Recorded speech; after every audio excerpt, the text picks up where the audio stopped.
Bismillahirrahmanirrahim. Assalamualaikum warahmatullahi wabarakatuh.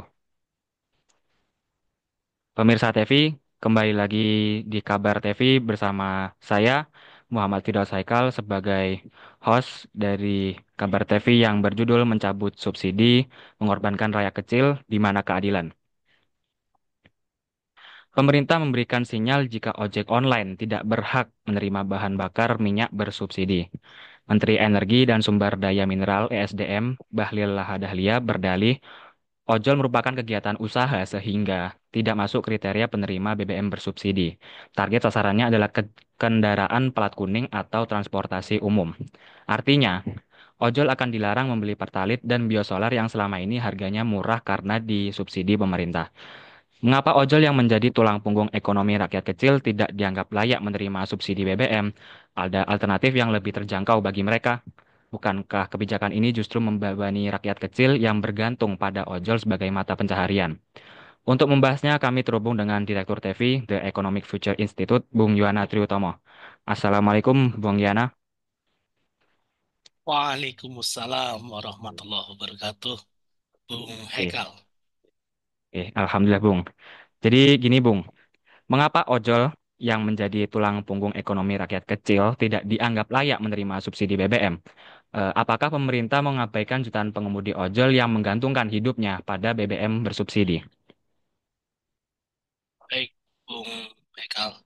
Raditu billahi robba, wabil islami dina, wabi Muhammadin nabiyya wa rasulah. Rabbi sidina ilma, warzuqni fahma. Rabbi syrah li sodri wa yasir li amri, wahlul uqdatam min lisani yafqahu qawli. Amma ba'd. Jadi memang pemerintah ya dalam hal ini Menteri ESDM Pak Bahlil ini sepertinya punya track record kebijakan yang memberatkan rakyat kecil terus, Bung. Jadi memang dia berdalih ya ojol itu merupakan kegiatan usaha sehingga tidak masuk kriteria penerima BBM bersubsidi. Jadi katanya target sasaran subsidi BBM ya dalam hal ini Pertalite itu untuk kendaraan plat kuning atau transportasi umum. Ini kan aneh sekali. Sama-sama kegiatan usaha kan, ya kan? Sama-sama usaha kecil. Kan subsidi itu kan memang ditujukan untuk kelompok yang dianggap paling membutuhkan. Gitu. Meski lokasinya apa sering tidak tepat sasaran itu lain lagi. Tapi untuk kasus kebijakan Pak Bahlil ini, jika seandainya benar, prioritas memastikan subsidi tepat sasaran ini pasti mengakibatkan pengabaian sekitar 3,5 sampai 4 juta pengemudi ojol, pengemudi ojek online. Dan pastinya bisa berdampak besar, mengingat mereka kan pelaku ekonomi informal ya, termasuk berperan dalam layanan publik ya di area transportasi yang menjadi kebutuhan masyarakat umum. Dan hampir semua manusia menggunakan sarana transportasi ini. Nah, sebagai salah satu komponen penting ekonomi rakyat kecil, meskipun sifatnya informal ya, ojol ini kan sangat bergantung pada BBM bersubsidi untuk menjaga agar terus bisa beroperasi, berjalan. Biaya operasionalnya agar tetap rendah begitu. Nah, kebijakan ini kan jika benar diterapkan, itu pasti memperburuk beban finansial mereka. Jadi mereka kan juga punya keluarga juga kan, punya keluarga yang harus dinafkahi, punya anak-anak yang harus sekolah untuk biaya pendidikannya dan lain sebagainya dan lain sebagainya. Jadi begitu, Bung Haikal. Oke, baik. Tapi, bukankah kebijakan ini justru membebani rakyat kecil yang bergantung pada ojol sebagai mata pencarian? Iya, betul, Bung. Jadi memang kebijakan ini berpotensi membebani rakyat kecil betul sekali itu. Terutama mereka yang menggantungkan hidup pada penghasilan ojol ya, baik drivernya maupun eh, dan drivernya tadi saya sebutkan punya keluarga juga, punya punya anak yang harus disekolahkan, ya, harus dinafkahi, yang mereka menggantungkan biaya hidup dari profesi ojol ini. Nah, jika pertalit saja dilarang gitu, Padahal pertalite ini kan komponen penting untuk biaya operasi usaha hidup mereka, agar kemudian tetap rendah harganya, tetap terjangkau. Eh, larangan membeli pertalite ini sama artinya memaksa rakyat membuat pengeluaran-pengeluaran dari kerja mengemudi ojolnya tadi, sehingga pendapatannya bisa terkuras itu, bisa bahkan bisa habis hanya gara-gara untuk membeli pengganti dari pertalite itu. Akan inginnya pemerintah sebetulnya ganti ke pertama itu. Tapi ya itu tadi, ini pasti dampaknya tidak hanya dirasakan oleh pengemudinya saja ya, tapi juga oleh konsumen yang menggunakan ojol ini ya, mungkin termasuk harus membayar tarif yang lebih tinggi ya. Kebijakan kebijakan ini kan seharusnya pemerintah itu mempertimbangkan peran ojol ya sebagai pilar ekonomi rakyat kecil untuk menghindari beban mereka dalam kondisi ekonomi yang serba sulit ini. Ya misalnya beberapa waktu yang lalu ada PHK besar-besaran ya, ketika beberapa perusahaan makro gulung tikar ya, misalnya pabrik tekstil Sritex di Sukoharjo itu bangkrut, terus kemudian ya merumahkan ribuan karyawannya, pabrik sepatu bata, terus PT Garuda Indonesia dan sebagainya kan, siapa tahu di antara driver-driver ojol itu adalah karyawan-karyawan atau buruh-buruh yang dirumahkan itu oleh PT-PT itu. Tapi ya inilah Bung, memang karena cara kerja kapitalisme itu selalu berpihak kepada pengusaha besar, pada pemilik modal, tidak pernah berpihak kepada pengusaha kecil, pada rakyat. Ya, belum lagi isu kenaikan PPN ya, kenaikan PPN 12% itu, seberapa pun naiknya pasti akan mengakibatkan efek domino ya, dengan melambungnya harga-harga barang ya, harga-harga barang konsumsi, terutama konsumsi untuk kebutuhan harian masyarakat, termasuk para pengemudi ojol ini kan juga yang pasti biaya produksi ya, cost productionnya itu juga pasti naik itu, termasuk ongkos transportasi dan macam-macamnya itu. Jadi kalau rakyat itu sehari-hari dibebani pajak ya, tax every day, kalau pengusaha besar itu tax holiday gitu. Jadi pajak diliburkan itu. Jadi memang rakyat ini seperti sudah jatuh oleh kebijakan-kebijakan di atas tadi, bahkan kemudian tertimpa tangga lagi gitu. Sudah jatuh ke tertimpa tangga. Jadi sulitnya itu semakin sulit gitu loh, Bung Haikal. Baik, jadi perumpamannya seperti itu, nggih. Sudah jatuh tertimpa tangga pula, sudah menjadi mata pencariannya sebagai ojol, sudah gitu dibebani oleh kebijakan tersebut gitu. Ya, iya. Ya.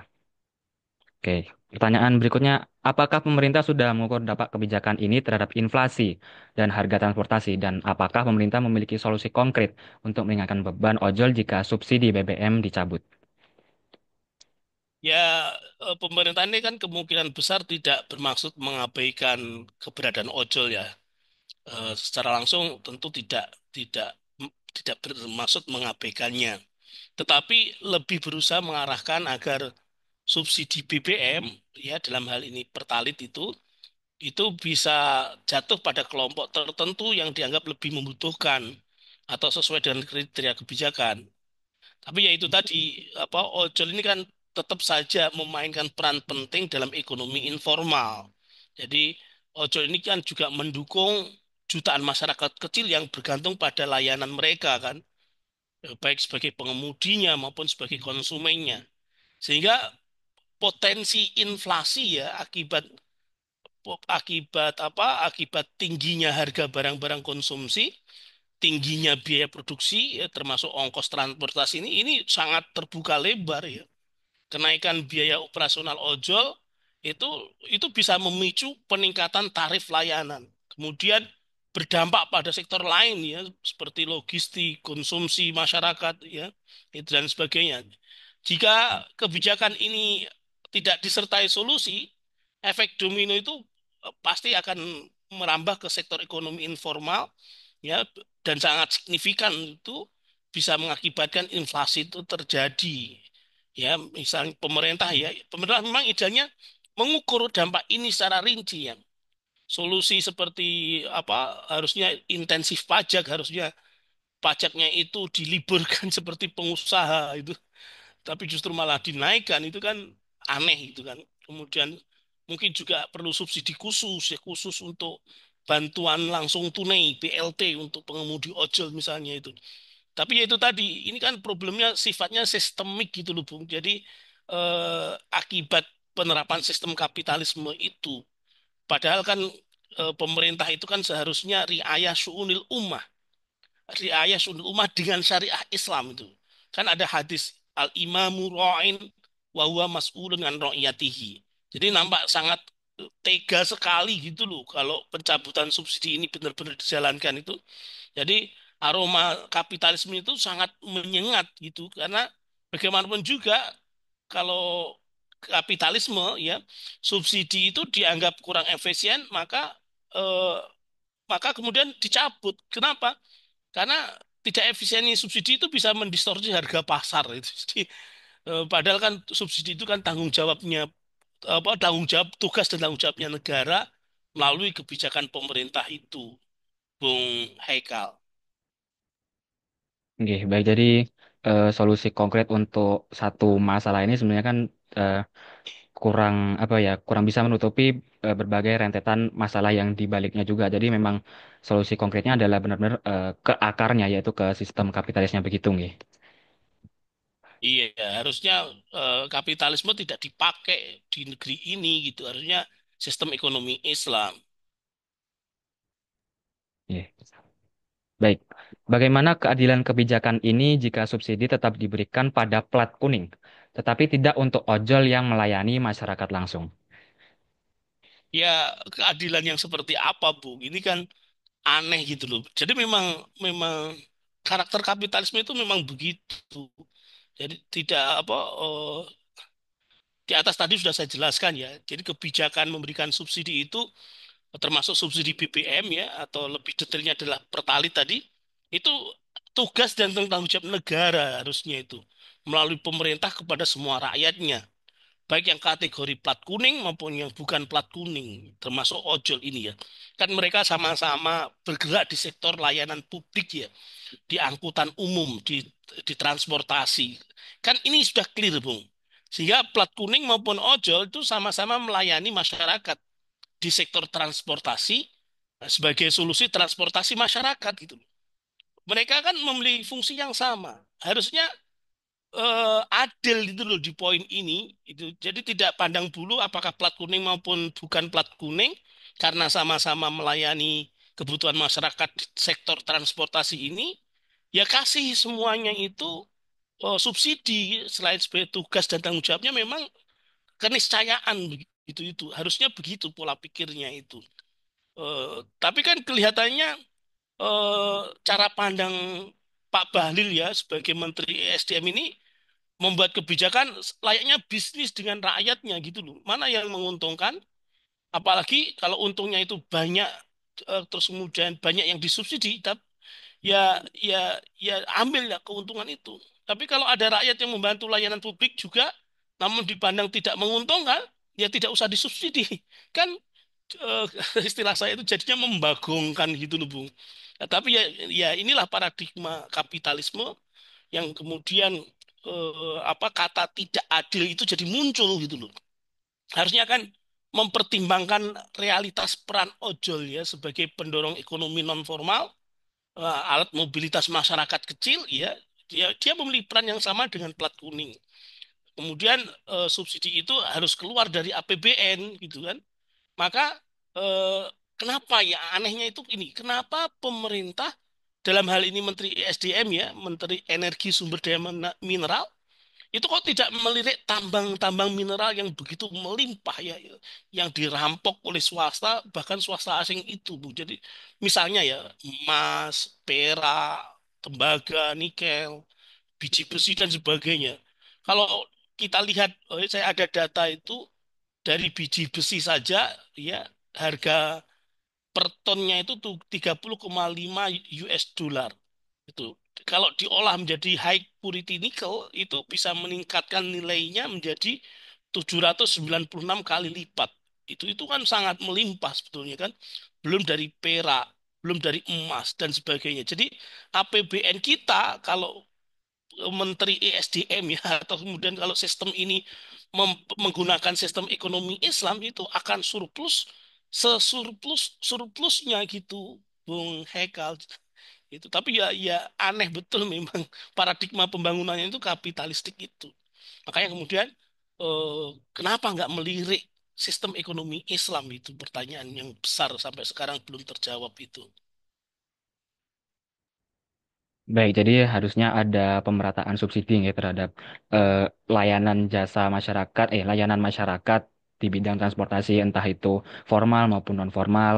Eh, udah gitu, ojol kan sebagai penggerak roda perekonomian negara, begitu, nggih? Iya betul Nggih. itu. Bukankah kebijakan ini berpotensi memukul ekonomi kerakyatan yang justru menjadi penggerak roda perekonomian? Ya, betul sekali, Bung. Jadi kebijakan mencabut subsidi BBM itu ya khususnya untuk pengemudi ojol itu sangat berpotensi memukul ekonomi kerakyatan, terutama karena ojol kan memainkan peran sentral sebagai penggerak roda perekonomian di tingkat akar rumput. Jadi ojek online ini kan tidak hanya menjadi sumber penghasilan bagi jutaan pengemudi-pengemudinya, tetapi juga mendukung berbagai sektor lain ya. Misalnya logistik, ya, layanan antar makanan itu yang GoFood dan lain sebagainya itu termasuk mobilitas masyarakat ya. Kalau kemudian biaya operasional ojol ini meningkat akibat pencabutan subsidi, oh itu dampaknya bisa sangat luas sekali ya. Yang pasti itu menjadi beban pada pengemudinya ya. Penghasilan bersihnya tentu akan berkurang karena tingginya biaya bahan bakar ya, yang dapat menurunkan daya beli keluarga mereka yang biasanya makan sehari 3 kali mungkin jadi makan sehari 2 kali atau yang biasanya makan pakai daging atau pakai ayam atau pakai telur menurun makannya jadi tidak se apa tidak seperti itu. Terus kemudian juga kenaikan tarif layanan ya itu karena apa? Karena harus menutupi biaya kan. Tarif ojol kemungkinan juga naik juga itu. Terus kemudian dampaknya pada konsumen juga kelihatan sekali terutama konsumen yang tergantung pada ojol ini sebagai transportasi terjangkau dan fleksibel gitu. Kemudian efek domino pada ekonomi informal ya misalnya pedagang kecil yang menggunakan layanan ojol pengantaran barang ya itu pasti akan terpengaruh. Jadi memang kebijakan ini harus ditinjau ulang dengan mempertimbangkan data dan dampak realnya terhadap ekonomi kerakyatan. Begitu, Bung Anggi, Bung Haikal. Nggih, baik. Ya, jazakumullah khair Bung Yuana. Terima kasih atas ilmu dan segala penjelasannya. Semoga bermanfaat bagi kita semua. Amin ya robbal alamin. Pemirsa TV, cukup sekian sampai di sini kabar TV pada hari ini. Jangan lupa like, comment, subscribe, dan share. Eh, kemudian saya selaku host mohon maaf bila ada salah kata. Wassalamualaikum warahmatullahi wabarakatuh.